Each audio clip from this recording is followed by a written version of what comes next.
I now recognize the ranking member, Mr. Nill, for any questions he might have. Thank you, Mr. Chairman. Dr. Melanson, I read the testimony that you offered, and I'm pretty pleased with not only the caliber of the testimony, but the commitment you've made to offering a path forward as it relates to clean energy and the agenda that we passed here with the Inflation Reduction Act. This work is in pretty good hands across the country, as testimony has been indicated time and again. You indicated that this unprecedented transition to a clean energy economy is going to dramatically increase what we ask our current community colleges, career and technical education systems, and trade schools to offer.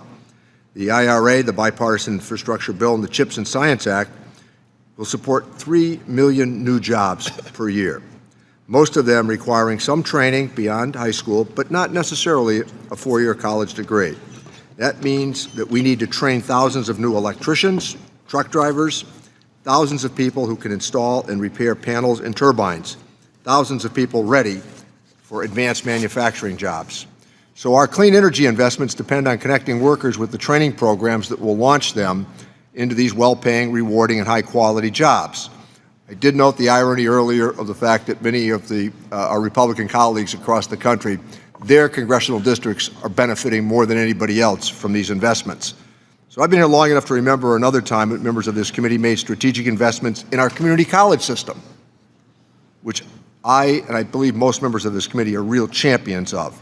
As part of the Recovery and Reinvestment Act in 2009, we set up the Trade Adjustment Assistance Community College and Career Training Grant Program, and that program distributed $2 billion to community colleges across the country over the course of 4 rounds of grants.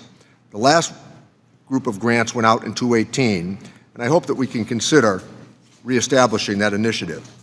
Why don't you, Doctor, tell us about what these grants might mean and the success of the TACT program, and would you consider that a good blueprint for the future?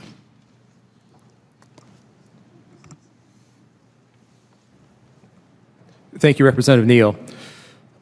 Yes, so there's a lot of incentives to bring people in the front through the door of community technical colleges, and those would be through Pell, the Jobs Act, and so forth. But just as important, as you mentioned, in the tech and what the tech provided for over 700 community colleges across the nation, like I mentioned, 320,000 credentials, you need infrastructure for them to go into high quality training. And you need instructor training and student supports. And that infrastructure not only produce high quality credentials, but a workforce that is ready to go to work in their communities day one. So just like we did in 2018, the world is quite different with all these incentives that the Congress had passed in CHIPS, IRA, and the bill. Wow, friends, new data shows that your dollar now goes half as far as it did at the end of 2020. 60 Republican lawmakers in the House of Representatives are urging for House Speaker Mike Johnson to pass major legislation.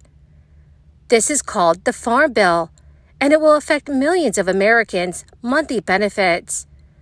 My dear friends, please do me a big favor and watch until the end of this video to hear about all of the details. Also, this coming Friday, I will be announcing several winners for the Walmart gift card giveaway. If you would like to enter these weekly giveaway, friends, all you have to do is click and like several of my videos and then comment below the keyword of each video that you watch. The more videos that you watch and then comment on, friends, the greater your chances of winning these giveaways. More than 60 House Republicans are putting pressure on newly minted Speaker Mike Johnson to pass the Farm Bill. The Omnibus Appropriations Bill expired at the end of September amid broader disarray in the chamber, casting the future of a wide range of American food and nutrition programs into doubt. So now a coalition of agriculture state Republicans are pushing the House's new leader to pass a new bill before the funding runs out. They wrote that the funding is essential to keeping American farmers, ranchers, and foresters in business and domestically produced food, biofuel, and fiber cheap and plentiful. But the push also highlights deep divides among House Republicans. A majority of them did not sign a letter, including more than 80% of the hardline Freedom Caucus, which is a group whose opposition to both government spending and bipartisan compromise helped drive Johnson's predecessor from power. The Freedom Caucus is pushing for steep cuts to aid programs that put food on the table for millions of Americans, in particular the SNAP program. SNAP makes up about 80% of the total farm package, and many Freedom Caucus members have signaled that the new work requirements for recipients, which were passed as part of the debt ceiling fight this summer, do not go far enough. Freedom Caucus member Representative Andrew Clyde said earlier this year, "We're going to work every solitary angle that can to curb SNAP." Like 32 of his fellow caucus members, Andrew Clyde, who has said SNAP is one of the largest government handout programs and that it needs to be curtailed, did not sign the letter. The 2018 bill ultimately passed with no Democratic support after Freedom Caucus and some moderate Republican members switched sides to support it. More moderate Republicans have opposed cuts to SNAP and federal conservation programs. In October, following a failed vote on the agriculture appropriation bill, Representative David Vallado said that while saving money is important, obviously we've got to do it in a way that does not harm agriculture, does not harm people who desperately need food assistance.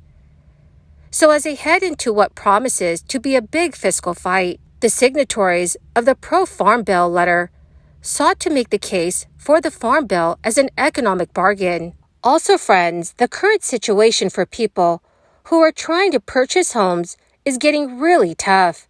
Prices for houses are going up, and the interest rates for mortgages are also increasing. This combination makes it harder for most Americans to afford a home. Even though it's challenging, many people are still buying homes. Approximately 4 million homes are expected to be sold this year. But because of high mortgage rates and not enough homes for sale, it is making it tough for buyers. So now people are borrowing more money for homes at higher interest rates than just a few years ago, which means their money does not go as far when buying a house. Not too long ago, mortgage rates were very low, around 2.68%. Now they've gone up to 7.63%. And at the same time, house prices have also gone up a lot. The typical price of a single-family home has increased from under $360,000 to above $416,000. This makes it hard for the average American to purchase a home. To afford a typical house, you would have to earn over $107,000 a year. This calculation assumes you put down 20% of your home's price and spend 25% of your monthly income on housing costs. But many people actually spend more than 25% of their income on housing. The financial crisis from 2006 to 2008 caused a lot of problems for the housing market. Builders became more cautious, building fewer homes. Plus, people who already own homes and have lower mortgage rates are less willing to sell and buy a new home at these higher rates. Well, my greatest and awesome friends, that is the end of my daily stimulus update video for today. Thank you so much, friends, for being part of this community and for joining me here every day. To say thank you, this coming Friday, I will be announcing several winners for the Walmart gift card giveaway. If you would like to enter these weekly giveaway, friends, all you have to do is click and like several of my videos and then comment below the keyword of each video that you watch. The more videos that you watch and then comment on, friends, the greater your chances of winning these weekly giveaways. Thank you, friends, and have a wonderful and very blessed week.